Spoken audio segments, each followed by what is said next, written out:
Hey y'all, I'm Jerdy, and in this quick video, I wanted to go over some really important updates to Prot Paladin in Phase 4 of Season of Discovery. So this blue post was posted yesterday. There were some things I didn't bother to cover, like if you see the first thing, it says Blessing of Sanctuary and Greater Blessing of Sanctuary no longer stack. If you didn't know, you were able to stack these two buffs. I didn't cover it because I knew this was going to happen. Something I didn't see happening though was changing Malleable protection. This got an unfortunate nerf. It now has a 5-minute cooldown and not 3, and will now trigger your Divine Shield's cooldown as well. So you can't pop your shield wall and then a minute later pop your bubble. You have to pick. So now think about a situation where do you need a shield wall or do you need a bubble off stacks that can't be dispelled? But moving on to some better news though, Avengers shield has been reduced to 15 seconds. Finally, thanks. I kind of had been asking for some Avengers shield changes and we never really saw anything, but this just kind of hit us out of the blue. Now it's 15 seconds. They did reduce the snare effect to 5 seconds versus 10, which I actually don't mind because in PvE it's more annoying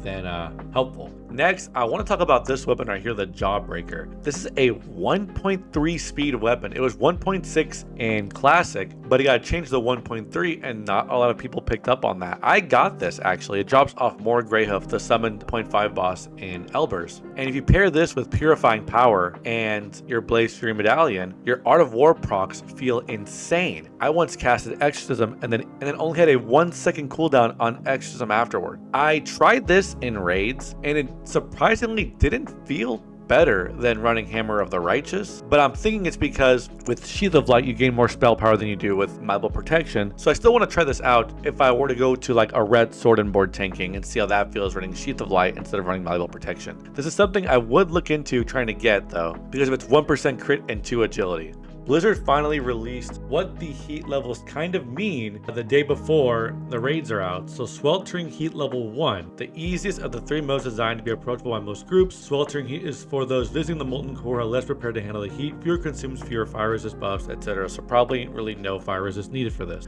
Blistering Heat level 2, a lot of words in this one. A normal mode. Keyword, normal mode. This is supposed to be the normal version, I guess, that requires more coordination and basic preparation. For those who have a moderate amount of consumables, enchant buffs, normal fire resistance, etc., Blistering Heat should be a breeze. That's important. This is supposed to be apparently easy for the more hardcore groups. Gear rewards from Blistering Heat are the same as Sweltering Heat with some additional drops, or rather one additional drop. And then the recommended fire resistance 96 or higher. If you are a Prot Paladin or a Paladin like me, you have 16 from Fire Res Aura, meaning you only need 36 fire resist pieces outside of your aura. For Molten Heat level 3, this is for more skilled groups. You get the cosmetic items and you also get the additional boss at the end. The additional boss is only available for level 3.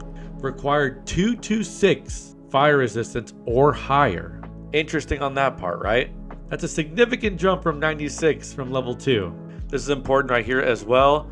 Additional mechanics damage and increased requirement for fire resistance in these raids. So it's not just higher fire, it's different mechanics. And like I said earlier, the last boss is only available in level 3, and I'm pretty sure it's only available if you clear all the bosses in level 3. So you can't do level 1, level 2, then jump to level 3 and say, hey, last boss. The last boss does not drop any unique loot. He will drop tier, it's important. He, it's a boy, will drop tier gear tokens and a chance of other items that are from somewhere else in Molten Core. And now moving on to the Bis list from Wowhead. There are some really good options that Walter provides here. He has his 2-hand red set, protection tank set, and his fire resist set. All of these are sets you should look into if you want to tank. Now, yes, I know. Oh my gosh, 2-hand tank's the first tab. Get over it. Don't think too deep about this. If you're looking at protection, you can see we go for the Lawbringer set, but we also rock the Ret 2-piece. So you grab the 6-piece for the Holy Shield buff for Prot, and you grab the 2-piece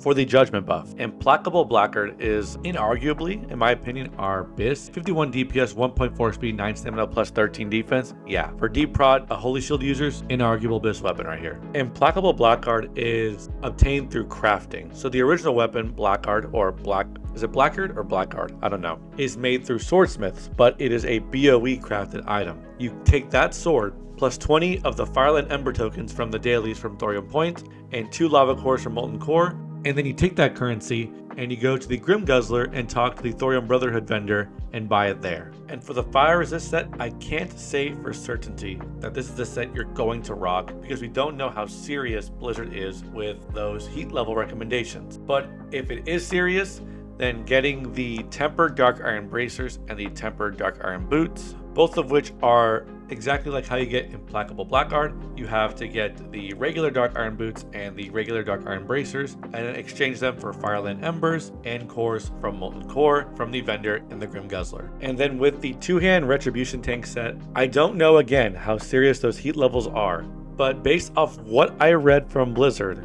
on their post, this is something probably you can do in level 1 and maybe you can do in level 2, because Blizzard said that if you have consumes and if you have buffs and you're prepared, then level 2 should be a breeze. They said a breeze. Maybe this set will be solid for level 2 as well. And then if you want a two-hand red set going into level 3, just make sure that you are at that fire resist cap and have a plentiful amount of stamina, because you're not rocking defense. I'll have a link to this article on the description below. Make sure if you have a Wowhead account, you give this a thumbs up. Walter works very hard on these guides. He's a very, very smart person. And that's it for me, guys. I'm super excited. All these changes seem super cool. Some buffs and nerfs to Prot Paladin.